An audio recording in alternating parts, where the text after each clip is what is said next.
ನೋಡಿಕೊಳ್ಳ್ರಿ. ಸೇನಾಧೀಶ್ವರ ನೀವು ನೋಡಿಕೊಳ್ಳ್ರಿ. ಯುದ್ಧಗಳ ನಾಯಕ ನೀವು ನೋಡಿಕೊಳ್ಳ್ರಿ. ನಾಯಕರು ನೀವು చూసుకోండి. ಹಲ್ಲೆಲೂಯಾ. ಹಲ್ಲೆಲೂಯಾ.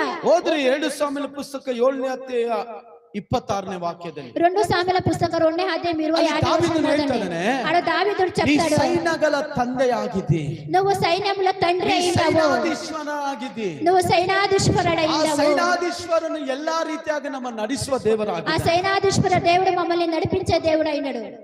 ನಮ್ಮನ್ನು ನಡೆಸುವ ದೇವರಾಗಿದ್ದಾನೆ. మమ్మల్ని నడిపించే దేవుడు అయినాడు. ಆತನು ಯುದ್ಧ ಶೂರನಾಗಿದ್ದಾನೆ. అతడు యుద్ధ శూరుడైనాడు. ಸದಾಕಾಲ ಮಹಿಮೆ ಉಂಟಾಗುವ ದೇವರು. అతడు సదాకాలము మహిమ పొందే దేవుడు అయినాడు. ಸೇವಕರ ಮನೆಯನ್ನು ಸೌಭಾಗ್ಯದಿಂದ ತುಂಬಿಸುತ್ತಾನೆ. అతడు తన సేవకుల ఇళ్ళని సౌభాగ్యంగా నిలిపిస్తాడు. ಜೀವಿತದಲ್ಲಿ ಆತನು ಹೇಳ್ತಾನೆ, ನನ್ನ ದೇವರು ಆತನು ಸೇನಾಧೀಶ್ವರನು. దావీదుడు చెప్తాడు, అతడు సైనాధీశ్వరుడు. ಹಲ್ಲೆಲೂಯಾ. హల్లెలూయా. ಯೆಶಾಯ ಗ್ರಂಥ 6ನೇ ಅಧ್ಯಾಯ 1ರಿಂದ 6 ವಾಕ್ಯಗಳನ್ನು ಬರೆದಿದ್ದಾರೆ.